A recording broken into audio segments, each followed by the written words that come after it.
금요일에 은값이 30% 폭락했다는 뉴스 다들 보셨을 겁니다.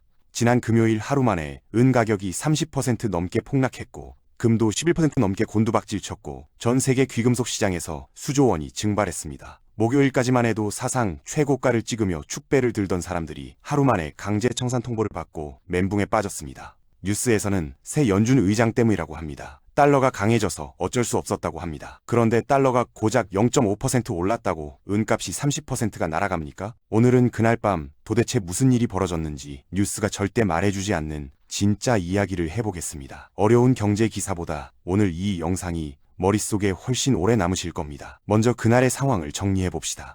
은 현물 가격은 목요일에 온스당 121달러를 돌파하면서 역대 최고가를 경신했는데 불과 하루 뒤인 금요일에 78달러까지 수직 낙하했습니다. 121달러에서 78달러. 이건 그냥 조정이 아니거든요. 블룸버그 보도에 따르면 은의 장중 하락폭 자체가 역대 최대 기록이었고 금도 한 세대 만에 가장 큰 폭으로 떨어졌습니다. 선물 시장에서 레버리지를 걸고 투자하던 사람들은 말 그대로 하룻밤 사이에 계좌가 녹아내린 겁니다. 만약 여러분이 은 선물에 1,000만원을 넣고 10배 레버리지를 쓰고 있었다면 금요일 아침에 1,000만원이던 계좌가 토요일 아침에는 0이 되어 있었을 수도 있는 상황이었습니다. 레버리지 상품 중에서 프로쉐어즈 울트라 실버 펀드는 하루 만에 60% 가까이 빠졌고 광산주들은 더 처참했는데 퍼스트 마제스틱 실버가 14% 넘게 급락했고 세계 최대의 은 생산업체인 프레스닐로도 크게 떨어졌습니다. 인도 시장에서는 에민 관련 ETF가 10% 폭락하면서 보석상들이 아예 거래를 중단하는 사태까지 벌어졌거든요. 자, 그러면 언론이 내세우는 원인부터 따져봅시다. 모든 뉴스의 헤드라인은 똑같았습니다. 트럼프 대통령이 차기 연준 의장으로 케빈 워시를 지명한 것이 원인이라는 거죠. 워시는 연준 이사 시절부터 금리를 높게 유지하자는 쪽 사람이었고 시장은 원래 트럼프가 금리를 확 낮춰줄 사람을 앉힐 거라고 기대했는데 정반대의 인물이 온 거죠. 금리가 높게 유지되면 이자를 주는 채권이나 예금이 매력적이 되니까 이자를 한 푼도 안 주는 금이나 은은 상대적으로 빛이 바라지거든요. 여기에 달러가 강세로 돌아서면서 달러로 가격이 매겨지는 귀금속이 해외 구매자들에게 비싸진 것도 사실입니다. 이 설명은 틀린 게 아닙니다. 하지만 이게 전부라고 보기엔 뭔가 앞뒤가 안 맞는 부분이 너무 많습니다. 생각해보세요. 달러 가치는 그날 0.5% 정도 올랐습니다. 연준 의장 교체 소식도 이미 며칠 전부터 소문이 돌고 있었고 시장 참여자들 사이에서는 거의 기정사실로 받아들여지는 분위기였거든요. 그런데 그 정도 뉴스의 은값이 하루 만에 3분의 1 토막이 난다는 건 마치 바람이 살짝 불었는데 건물이 통째로 무너진 격입니다. 바람 탓을 하기 전에 건물 구조에 문제가 있었던 건 아닌지를 봐야 합니다. 그리고 그 구조적 문제의 중심에는 아주 익숙한 이름이 있습니다. 바로 시카고 상업거래소 CME입니다. CME가 한 일을 시간순으로 쫓아가 보면 소름이 돋습니다. 먼저 올해 초 CME는 귀금속 선물의 증거금 산정 방식 자체를 바꿔버렸는데 기존에는 고정 금액으로 매기던 증거금을 거래 금액의 일정 비율로 바꾼 겁니다. 쉽게 말해서 은값이 오르면 오를수록 내야 하는 보증금이 자동으로 늘어나는 구조를 만든 거죠. 그런데 이게 끝이 아닙니다. 은값이 사상 최고가를 향해 달려가던 바로 그 주에 CME는 증거금을 한 번도 아니고 여러 차례 올렸습니다. 은 선물 증거금은 기존 9%에서 11%로 그러니까 한 번에 20% 넘게 뛰었고 폭락 이후에도 추가로 올려서 결국 15%에서 16.5%까지 높아졌습니다. 사흘 만에 두 번의 인상이 이루어진 겁니다. 이게 왜 치명적인지 포커 게임에 비유하면 바로 이해가 됩니다. 여러분이 포커 테이블에 앉아서 패를 들고 있는데 갑자기 딜러가 이렇게 말하는 겁니다. 지금부터 게임 계속하려면 참가비를 2배로 내세요. 현금 없으면 그 자리에서 패를 몰수합니다. 말도 안 되는 상황이지만 선물 시장에서는 이게 합법적으로 가능합니다. 거래소가 보증금을 올리면 투자자는 추가 자금을 넣든지 아니면 보유한 걸 정리해야 하는데 이미 가격이 떨어지고 있는 상황에서 추가로 돈을 넣을 여력이 있는 개인 투자자가 얼마나 되겠습니까? 결국 돈을 못 내면 거래소가 강제로 보유 물량을 시장가에 팔아버립니다. 이게 바로 강제 청산입니다. 여기서 진짜 무서운 메커니즘이 작동합니다. 강제 청산이 시작되면 매도 물량이 한꺼번에 쏟아지면서 가격이 더 떨어지고 가격이 더 떨어지니까 겨우 버티고 있던 다른 투자자들도 보증금이 부족해지면서 또 강제 청산을 당하고 그러면 매도 물량이 또 쏟아지고 가격이 또 떨어지는 악순환이 만들어집니다.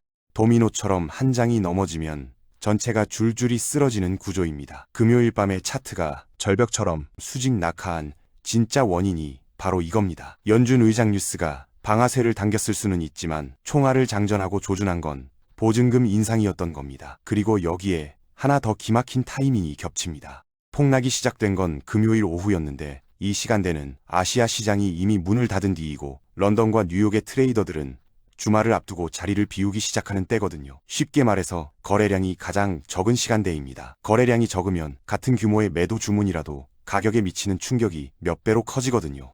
평소 같으면 시장이 소화할 수 있는 물량도 텅 빈 시장에서는 가격을 바닥까지 끌어내릴 수 있습니다. 공격 시점으로 이보다 완벽한 타이밍은 없는 거죠. 여기에 정보 혼란까지 더해졌습니다. 폭락이 한창이던 시점에 로이터 통신이 미국 정부가 전략 광물 지원을 중단한다는 취지의 보도를 내보냈는데 이 뉴스가 시장의 공포를 더 키웠거든요.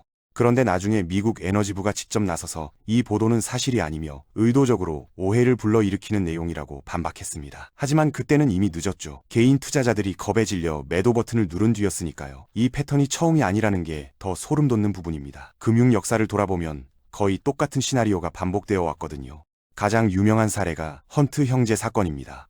텍사스의 석유 재벌이었던 헌트 형제는 은이 저평가되었다고 믿고 실물 은을 대량으로 사들였는데 은값이 천정부지로 치솟자 월가의 대형 금융기관들이 위기감을 느꼈습니다. 그래서 거래소가 꺼내든 카드가 뭐였냐면 아예 은 매수 자체를 금지시킨 겁니다. 오로지 매도만 가능하게 룰을 바꿔버렸거든요. 물건을 살 수는 없고 팔 수만 있는 시장이 세상에 어디 있습니까? 매수 세력이 강제로 사라지니 당연히 가격은 폭락했고 결국 헌트 형제는 파산했습니다. 은값은 80%가 빠졌죠. 그 뒤로도 같은 패턴은 계속 반복됐습니다. 은값이 크게 오를 때마다 거래소의 증거금 인상이 따라왔고 그때마다 개인 투자자들이 강제 청산을 당하면서 가격이 곤두박질 친 겁니다. 은값이 한창 오르던 시기에 시카고 거래소가 불과 보름 만에 증거금을 5번이나 올린 적도 있었는데 이건 사실상 개인 투자자들에게 나가 죽어라고 하는 것과 다름없었습니다. 그리고 이번에도 똑같습니다. 올해 초부터 CME는 해근 증거금을 반복적으로 인상했고 그때마다 시장은 출렁였습니다. 지난 금요일의 대폭락은 그 연장선에서 가장 극단적인 결과가 터진 겁니다. 자, 이 폭락의 진짜 목적이 뭐였을까요? 여기서부터가 핵심입니다. 현재 은 선물 시장, 그러니까 종이 위에서 은을 사고 파는 시장에는 실제 존재하는 은보다 수백 배 많은 양이 거래되고 있습니다. 한때 종이 은과 실물 은의 비율이 무려 356대 1까지 벌어진 적이 있었다고 하면 감이 오시나요? 실물은 하나인데 그걸 담보로 356장의 계약서가 돌아다니는 셈입니다. 이 시스템이 유지되려면 한 가지 전제가 필요한데 아무도 동시에 실물 인도를 요구하지 않을 것이라는 가정이죠. 그런데 올해 초에 바로 그 전제가 흔들리기 시작했습니다. 올해 초 불과 일주일 만에 뉴욕 상업거래소에서 등록된 은 재고의 26%가 인출됐습니다. 전체 재고의 4분의 1이 7일 만에 사라진 겁니다. 런던에서 은을 빌리는 비용은 평소 0.3%에서 0.5% 수준인데 올해 들어 8%까지 치솟았거든요. 빌리는 비용이 10배 넘게 뛴 건데 이건 시장의 실물 은이 극심하게 부족하다는 신호입니다. 이런 상황에서 은값이 계속 올라가면 은값 하락에 베팅한 대형 금융기관들은 엄청난 손실을 입게 됩니다. 실제로 전 세계 은 연간 생산량에 맞먹는 수억 온스 규모의 하락 베팅이 소수의 은행에 집중되어 있다는 분석이 여러 차례 나왔고 이게 시장 조작이라는 비판의 대상이 되어 왔거든요. 은값이 120달러까지 치솟으니 그들에게는 가격을 끌어내릴 절박한 동기가 있었던 겁니다.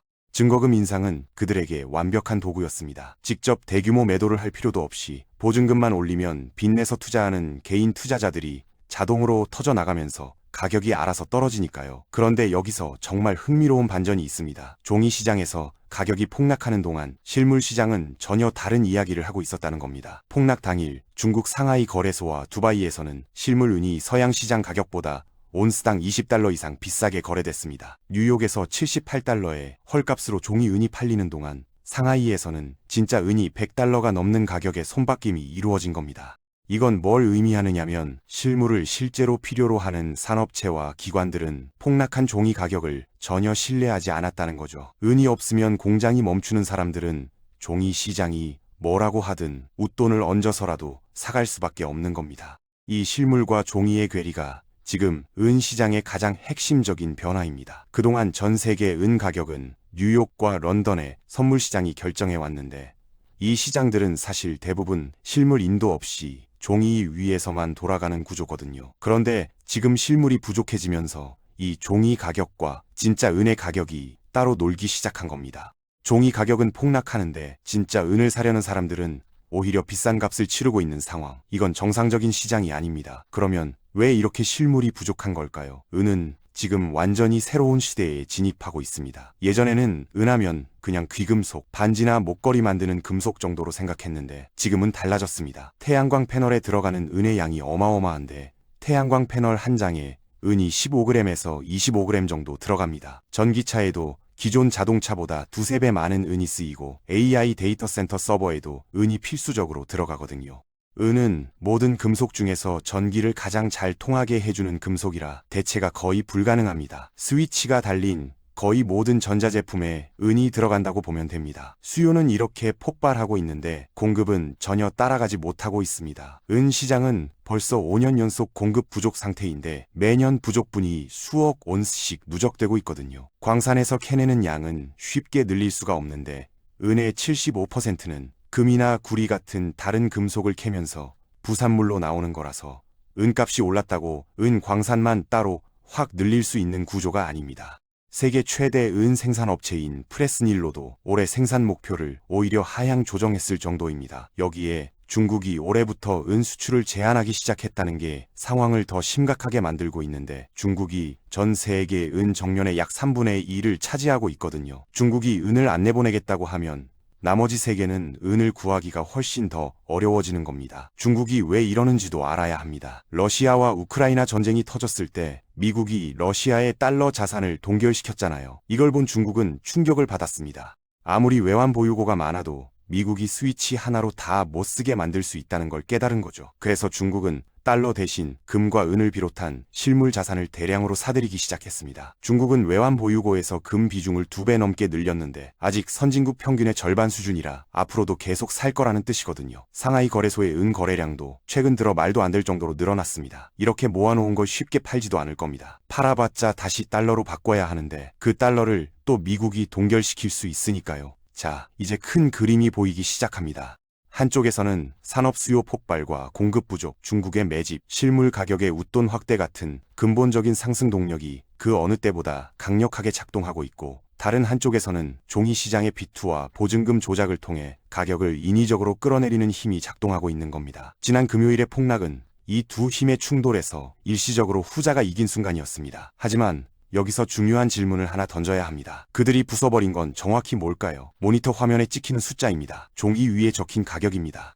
그들은 증거금을 올리고 알고리즘을 작동시켜서 종이 가격은 마음대로 떨어뜨릴 수 있지만 실물은 한 온스의 물리적 가치는 건드리지 못했습니다. 실제로 폭락 당일에도 동양에서는 실물 은 가격이 끄떡없었고 공장들은 여전히 은을 확보하려고 줄을 서고 있었습니다. 종이 가격이 아무리 떨어져도 태양광 패널이 갑자기 필요 없어지지 않고 전기차 배터리가 다른 걸로 대체되지 않고 AI 서버의 수요가 사라지지 않거든요. 실제로 폭락 직후 변동성이 좀 가라앉자 시장에서는 흥미로운 움직임이 관찰됐습니다. 장중에 4%에서 5% 반등하는 구간이 나타났는데 이건 바닥이라고 판단한 투자자들이 적극적으로 매수에 나섰다는 뜻입니다. 은가 폭락을 경고했던 월가의 전설적인 트레이더 피터 브란트와 전 JP 모건 전략가 마르코 콜라노비치가 폭락 직후 입장을 바꿔서 단기적으로 강세를 전망하기 시작한 것도 의미심장합니다. 이건 하악 끝에 기회가 있다는 프로들의 판단이거든요. 더 장기적으로 보면 상황은 더 명확합니다. UBS는 금 가격이 앞으로 더 오를 거라며 목표가를 크게 올렸고 골드만삭스는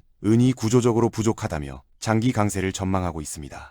금요일의 폭락에도 불구하고 올해 한 달 동안 은은 여전히 크게 올라 있었고 금도 마찬가지였습니다. 한 발 더 물러서서 보면 은은 작년 한 해 동안 주식시장보다 몇 배나 높은 수익률을 기록했거든요. 이 흐름이 말해주는 건 하나입니다. 지난 금요일에 벌어진 일은 은 시장의 근본이 무너진 게 아니라 과열된 종이 시장에서 비투가 한꺼번에 청산되면서 생긴 일시적 충격이었다는 겁니다. 실물 시장의 수급은 여전히 빡빡하고 산업 수요는 계속 늘고 있고 중앙은행들은 계속 사고 있습니다. 그렇다면 우리는 여기서 뭘 배워야 할까요?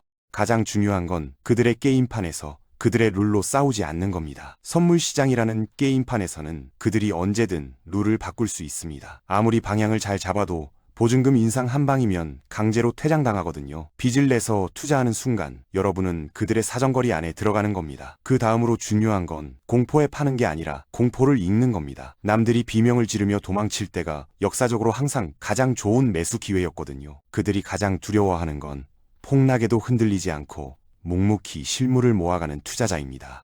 화면 위 숫자는 흔들 수 있어도 땅속에 남은 은의 양은 바꿀 수 없으니까요. 마지막으로 시야를 넓히는 것도 필요합니다. 원자재 시장을 주식이나 채권처럼 자산 배분의 한 축으로 봐야 할 시대가 됐습니다. 에너지 전환, AI 투자, 국제 정세 변화 속에서 원자재의 움직임이 다른 모든 시장에 영향을 주고 있고, 특히 한국 투자자들은 원자재에 대한 관심이 상대적으로 적었기 때문에 이 부분을 더 신경 써야 한다는 게 전문가들의 공통된 조언이거든요. 이번 폭락은 위기처럼 보이지만 뒤집어 보면 은의 진짜 가치를 할인된 가격에 접할 수 있는 기회일 수도 있습니다. 종이 시장이 만들어낸 공포의 가격과 실물 시장이 말해주는 진짜 가격 사이의 간극, 이 간극을 이해하는 사람이 결국 돈을 벌게 되어 있습니다. 선택은 여러분의 몫입니다. 세력이 만들어 놓은 공포에 같이 도망갈 것인가, 아니면 그 공포 뒤에 숨겨진 기회를 잡을 것인가. 이 영상이 여러분의 소중한 자산을 지키는데 조금이라도 도움이 되었기를 바랍니다. 도움이 되셨다면 구독과 좋아요 한번 눌러주시고 댓글로 여러분의 생각도 남겨주세요. 다음 영상에서 더 깊은 이야기로 찾아뵙겠습니다.